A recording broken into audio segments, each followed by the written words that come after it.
What is up, YouTube? N64 Fun Time coming back at you today. Got a great video for you lined up, but first I want to share with you that I got a new hat. I'm not wearing my camo one anymore, which is a great hat, but I got this one specifically for my YouTube channels. This was made by my buddy Aaron Villalobos. He's got a YouTube channel. I follow him on Instagram as well. He's a graphic designer and has designed quite a few new hats. I wanted to support him because he does such a great job with his channel and his Instagram and his designing that I wanted to support him. A really cool hat. This is his own brand, Werewolf. So I'm super excited to support him and purchase his hat. So shout out to Aaron Villalobos, or Animated Aaron. Please go seek him out, find him. I'll have links in the description there. Another thing too, I have a goal to reach a number of subscribers by the end of the year. So before I get started, like and subscribe down below. It is always appreciated. Help me reach that subscriber goal. So what are we talking about today? So I recently played two games back to back. The original Halo for the original Xbox, which I did make a few videos about. After that, I started playing Wind Waker for the GameCube. Now, playing these two games back to back actually made me realize some of the issues that we had when 3D gaming was just starting to get popular and to actually get good in the late 90s and early 2000s. Now, the original Halo and Wind Waker came out kind of at about the same time, maybe about a year apart. But let's reverse a little bit here and just kind of get an idea of just analog controls in general, and then we're going to kind of transition into what I'm talking about.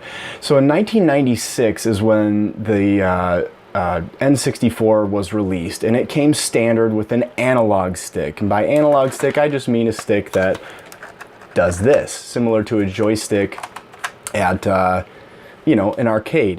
You didn't use the D-pad very much. Everything used this analog stick, which was really, really nice for handling in a 3D environment. Think of Mario, think of, you know, Ocarina of Time. But what were the issues with those games? If you go back and play those games, or any game on the Nintendo 64, or any single analog 3D environment game, the Dreamcast controller is a good example, which this came out in 2000, or 1998? 1998. That's right. Anyway, this had a single analog joystick as well. But the problem with those games is camera control. If you go back to any 3D game in any 3D environment with a single analog stick, you run into camera control issues, and it's always so frustrating. Any game you play, you'll go back and you go, man, this is a great game, but the camera control just sucks. Now, Mario 64 did a really cool thing. It was one of the first really good 3D environment games, and it allowed you to control the camera with the C buttons. You could zoom in and out. You could use the right and left C button to kind of move around Mario, and they kind of set it up in a way of you actually had this guy behind you with a camera and you were actually physically controlling him. So it was actually kind of a smart thing that they did. They actually integrated the camera control with a physical thing in the game. And then moving on to Ocarina of Time. Now, that did something really good with a 3D environment with using the Z trigger to snap to your forward vision. You could also use the up C button to like stop and look around, but the problem when you did that is you would have to physically be stopped in the game to look around. And then the Z trigger, if you moved, if you went forward, if you went sideways, whatever you did, you would actually just snap to that angle. If you started running backwards towards the screen, you could hit that Z trigger and it'd snap right back in front of you, which was really, really cool. Another thing that Zelda Ocarina of Time introduced was Z triggering, meaning that in this 3D environment, you could actually trigger or target, that's what I wanted to say, an enemy, and you would physically follow it. The camera would physically follow your character locked onto this other character. So it was really, really cool that it did that. It was a way to really make this 3D environment and camera control a little bit better. Let's fast forward a little bit to 1997. So this was mostly in Japan only, but the PlayStation brought home a dual joystick controller. It was, you would hold it with two, and it was almost like tank controls. And transitioning from that, they actually invented the very first dual analog joystick controller that we know today by PlayStation. This was shortly replaced with the dual shock controller, which is actually just the vibration function. The earliest controllers of this dual analog didn't have a vibration function. Once the rumble pack got popular for Nintendo, they added that rumble to this, which is standard in our controllers. So pretty much after Sony invented this, other than the Dreamcast, but the Dreamcast was already coming out, it was already in production, it was already starting to come out before this dual joystick stuff got popular. So that's why I kind of missed out on that. And then every controller since then, we've had our dual controllers, you know, all the way up to PlayStation 4. Sony has done very little to change their controller layout. Xbox, they have the offset, but they still have the dual joystick. And even the GameCube tried their hand in actually having a dual joystick controller, with your C buttons actually being a joystick, but for most games they actually did use it as a C. So why am I talking about this stuff again? Didn't I already talk about this in my Torok video? I did, but I just wanted to give you an introduction to the importance of dual stick controllers in gaming. So as far as 3D environments goes, they were still figuring it out with camera control, even with the dual joysticks. And one of the things they did when this was very popular, which is still a thing today, is inverted controls. What are inverted controls? Basically, inverted controls are looking the opposite of the physical movement of the controller. So if you go up on your controller stick, you would actually go down. If you were to go down, you would actually look up, and vice versa. There are X and Y inversions, meaning if you go one way, you would go the opposite way. You would be looking the opposite way. Now, a lot of games, early when these joystick games were involved and you had physical control of the camera with your joystick, it was mind-blowing. It was amazing. One of the first games that I can think of that was just like, oh my gosh, this controls so good looking around, and it really made 3D gaming amazing, was the original Halo, being able to control that camera.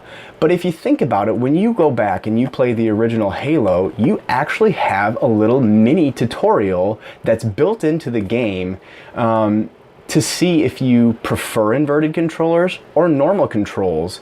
You kind of don't think about it because it was just part of the game and it was integrated so well. But for some people, inverted controls just clicked. That was a thing. That's what you did. Inverted controls made sense in your brain. For me, they never did. They never made sense to me.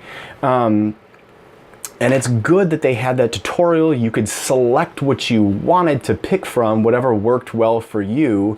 And then to transition from that, going to Wind Waker from Halo, the sideways axis is inverted. Axis is inverted.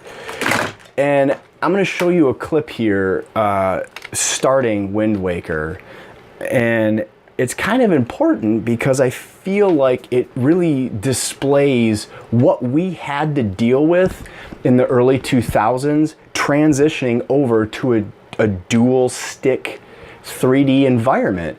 It was revolutionary, but there were still issues with the camera because they just couldn't quite figure it out. So let me cut to that clip of Wind Waker, and I will show you exactly what I mean by the inverted left-right and how badly I struggled with it.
Now, if you're a younger gamer, if you started gaming in the mid 2000s, standard controls, I look up, I press up, I look up, I look down, I go down, are what you learned. That's probably like, you've never had an issue with inverted controls, and you know, this is the way you do it. You look up to look up, you look down to look down, and that's just the way.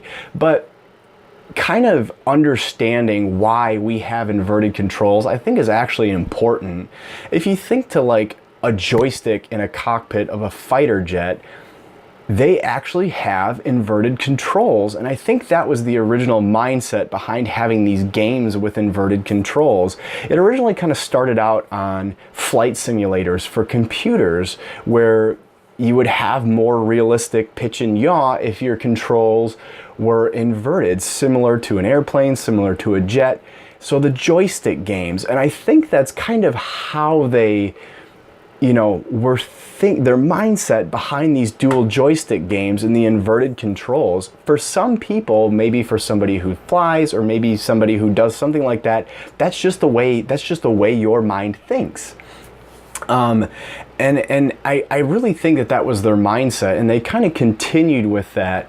And inverted controls has always been an option in any first-person shooter you play. Now that games have kind of evolved, I would say past the mid-2000s, the ability to switch it from inverted to regular controls and back and forth is available almost in every single game where you have the option of controlling the camera. Some people still play inverted. Most people don't now, like I said, if you're a little bit of a later gamer. But you think about games that are brand new. One example, a newer game that I have is Skyrim for the Nintendo Switch. Now, if you go into the options and the control scheme and everything, I don't have it set that way, but it still gives you the option to have inverted controls if that's the way you prefer. And like I said, it's kind of a mind thing. If you're just kind of set up like that, it just makes sense. It clicks. But it's so weird to think of inverted controls and why it made sense. But back in the day, almost every single game that used these dual sticks had inverted controls. And I remember playing with those and it being kind of just a normal thing until Halo came around and gave you the option to actually go inverted or normal. And then since then, I've never been able to go back to inverted control scheme. That's just what I'm used to. And this kind of brings me to something that's rather interesting to me. One of my favorite games for the PlayStation 3, simply because me and my buddy play it all the time, we still play it all the time, is NHL 10. It is made by EA, and yes, they shut the servers down. Thank you, EA, for being awesome. Anyway, so one thing that I have an issue with, this isn't necessarily inverted controls, but when I play the game, for whatever reason, I have to have the controls set at always up. Meaning when I flick the controller, I always, whether or not I'm facing up on the screen or going down on the screen, I have to be flicking forward to make a shot. Now you can also set it to camera reflective, meaning you can go back and down if you're doing a slap shot to shoot this way on the screen, and then up and up to shoot this way on the screen. I have to have it always facing up. I have no idea why. My mind will not work any other way than that with that game. I physically can't control it. I can't do a shot, and my mind can't make the switch.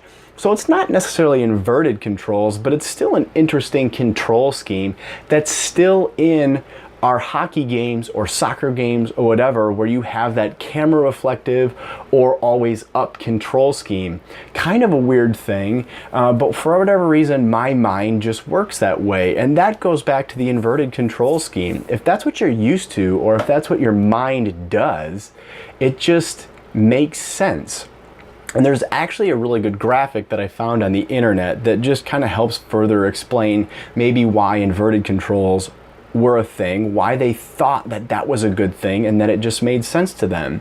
If you put a joystick behind your head and you kind of picture that. And if you're moving your joystick down, your head is moving up. And if you're putting your joystick up, your head is moving down. And again, that kind of explains the mindset of like a fighter jet or an aircraft. So it's kind of a weird thing. And people now, newer gamers, younger gamers, it's just something they didn't have to deal with. They just set it at standard and call it a day. But this was something that we had to deal with as older retro gamers or older gamers back in the day when we were first learning how to use two joysticks.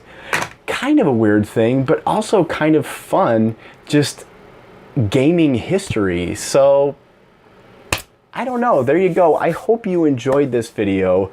I sure enjoyed talking about it, and just I hope it made you think a little bit about control schemes, you know, kind of in the Nintendo 64 era, and transitioning into that kind of really good 3D environment that the PS2 gave us. So there you go, food for thought. I hope you enjoyed it. Don't forget to like and subscribe. Follow me on Instagram and Twitter. I always have fun stuff there. Be nice, stay positive, always be gaming.